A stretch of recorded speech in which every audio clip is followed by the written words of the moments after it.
इस भूतल पे दो गंगा है। इस भूतल पे गुप्ता जी दो गंगा है। एक गंगा भागीरथी गंगा, एक गंगा जो भगीरथ पृथ्वी पे लेके आए वो भागीरथी गंगा, और दूसरी सकल लोक जग पावनी गंगा पूजो पति कथा। एक भागीरथी गंगा है, दूसरी कथा गंगा।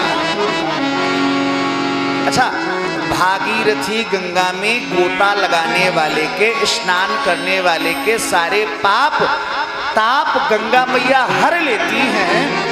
जी ऐसा वेद और पुराण कहते हैं, मैं नहीं कह रहा। हर पाप का वेद पुराण, वेद और पुराण ऐसा कहते हैं तो मना करने वाले भला हम कौन होते हैं। लेकिन गुप्ता जी एक बात बताओ, आपने भागीरथी गंगा में स्नान किया, गंगा मैया ने आपके पाप हर लिए, और आप गंगा स्नान करके फिर अपने घर आए और फिर से वही सब काम करने लगे, फिर चोरी बेईमानी लयमारी झूठ बोलना। उन पापों की ठेकेदारी गंगा मैया लेगी? बोलो ना, लेंगी? नहीं ना। ये तो वही वाली बात हो गई, जैसे डब पियर्स लगाए लगाए के, लोरियल पेरिस लगाए लगाए के, खूब साबुन शैम्पू लगाए के नहाए, और नहाने के बाद बोले घर के सामने था पार्क, पार्क में जाके 2-4 करवटें बदल ली। अब आप बताओ, उस साबुन लगाने से कोई लाभ होने वाला? ठीक उसी तरह से गंगा में आपने स्नान किया, गंगा ने आपके पाप हर लिए, लेकिन फिर से आकर के अगर आप पाप कर रहे हैं, वही काम कर रहे हैं, तो ऐसी स्थिति में गंगा नहाने से भी कोई लाभ नहीं होने वाला। अच्छा, बात गंगा की आई तो बात याद आई, पता है गंगा जी को पृथ्वी पे सूर्यवंश ही लेके आया है। हम लोग भगवान राम की कथा सुन रहे हैं, राम कथा सुन रहे हैं, और गंगा जी को पृथ्वी पे राम जी का ही वंश लेकर के आया है। राजा भगीरथ गंगा जी को पृथ्वी पे लेके आए, इसीलिए गंगा जी का नाम पड़ा भागीरथी। अच्छा, एक बात बताओ, हरिश्चंद्र कफन कसौटी करते थे, ये तो कथा आप सबने सुनी होगी, सुनी है ना? तो एक बात बताना, हरिश्चंद्र कफन कसौटी किस नदी के किनारे करते थे? नहीं पता?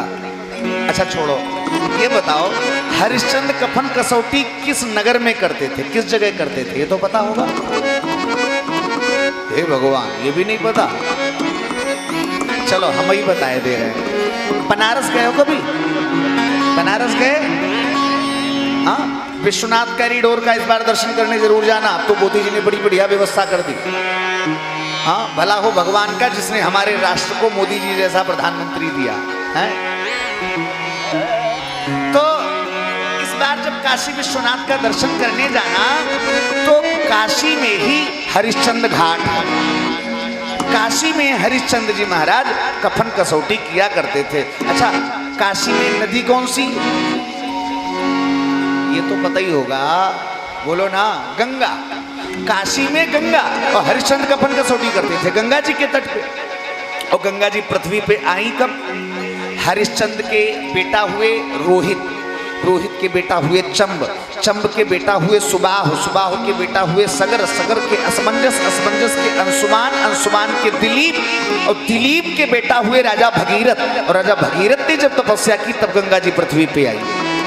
हरिश्चंद्र की 10 पीढ़ी बाद गंगा जी पृथ्वी पे आई, इसीलिए ना भागीरथी कहलाई। अच्छा, जब हरिश्चंद्र की 10 पीढ़ी बाद गंगा जी पृथ्वी पे आई, तो वो गंगा कौन थी जिनके किनारे हरिश्चंद्र कफन कसौटी करते थे? क्या गंगा 2 है? बनारस में बहने वाली गंगा और हरिद्वार में बहने वाली गंगा अलग अलग है क्या? नहीं ना।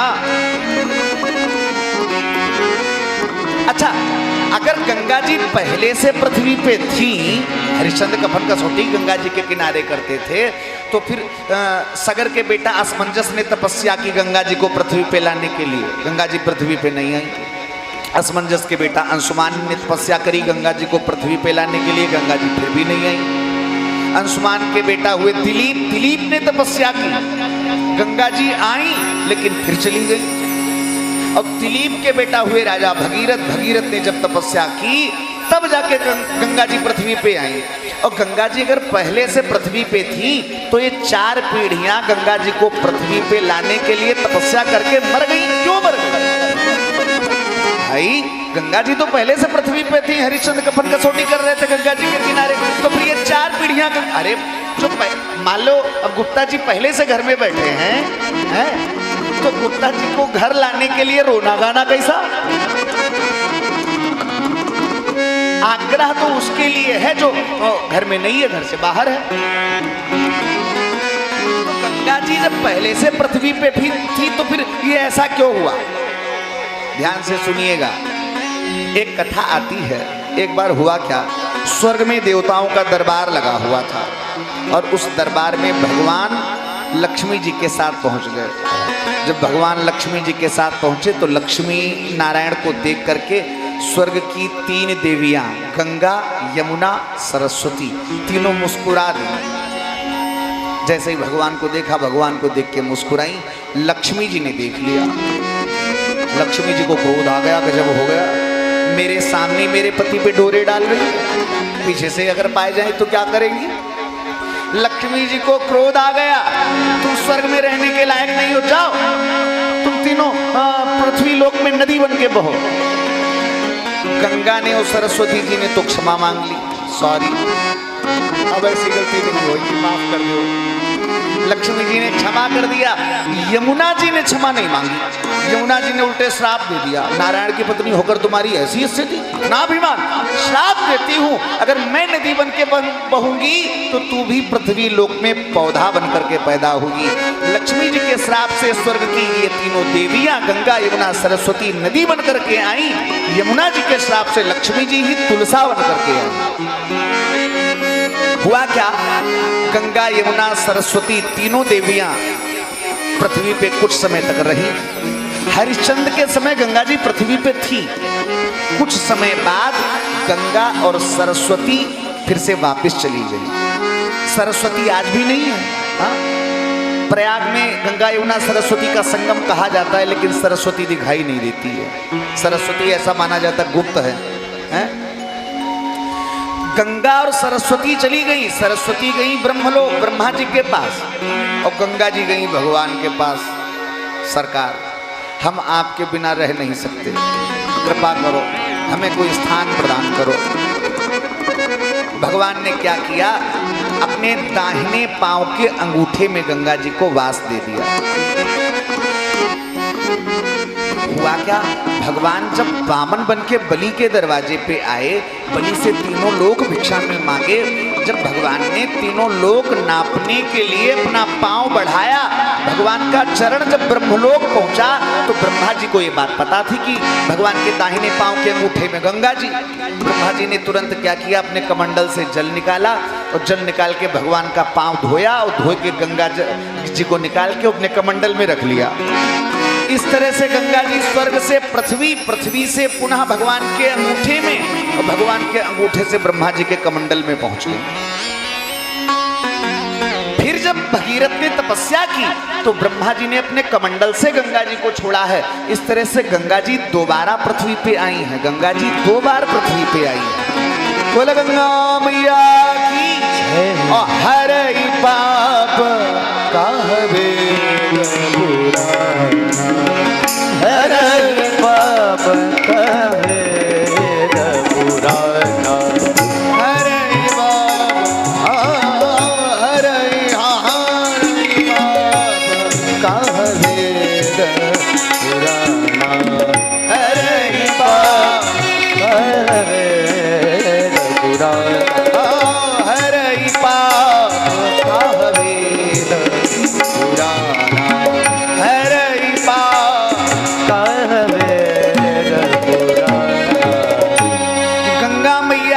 समस्त पापों को हर लेती हैं। लेकिन गंगा में नहाने के बाद फिर से अगर आप वही काम कर रहे हो तो पाप पहले से ज्यादा चढ़ जाता है। तो भागीरथी गंगा क्या करती है, पापों को मिटाती है।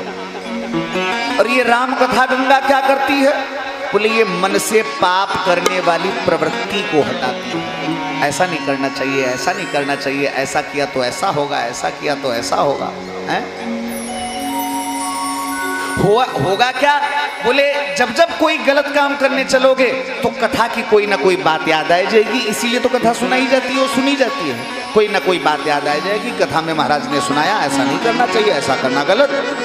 होगा क्या? आपसे पाप होगा ही नहीं, और जब पाप होगा ही नहीं तो गंगा नहाने की जरूरत ही नहीं पड़ेगी। तो वो भागीरथी गंगा पाप हरती है, लेकिन ये राम कथा गंगा मन से पाप करने वाली प्रवृत्ति को हरती है।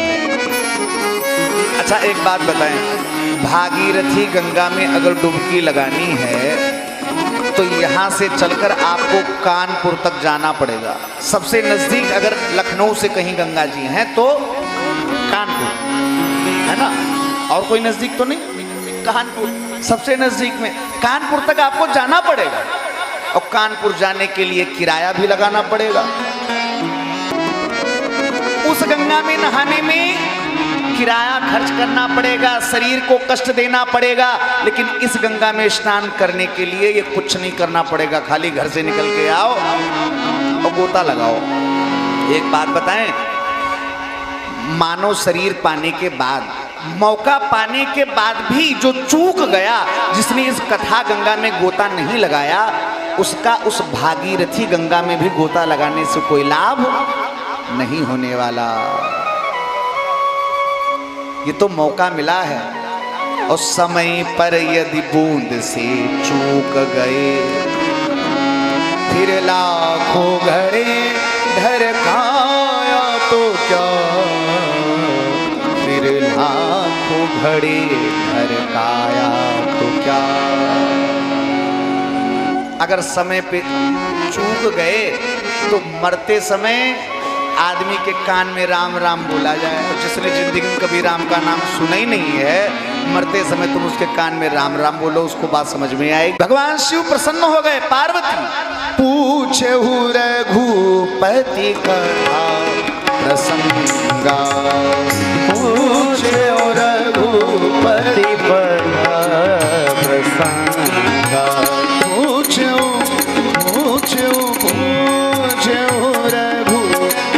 कथा प्रसंगा,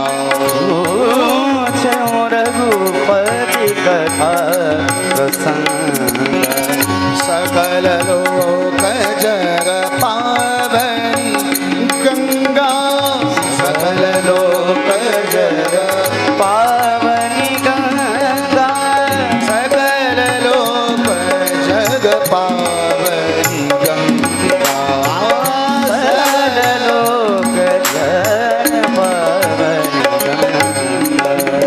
भगवान की कथा इन तीनों लोकों को पवित्र करने के लिए गंगा जी के समान है। इस गंगा में गोता लगा लिया तो उस गंगा में गोता लगाने की जरूरत ही नहीं पड़ेगी। अब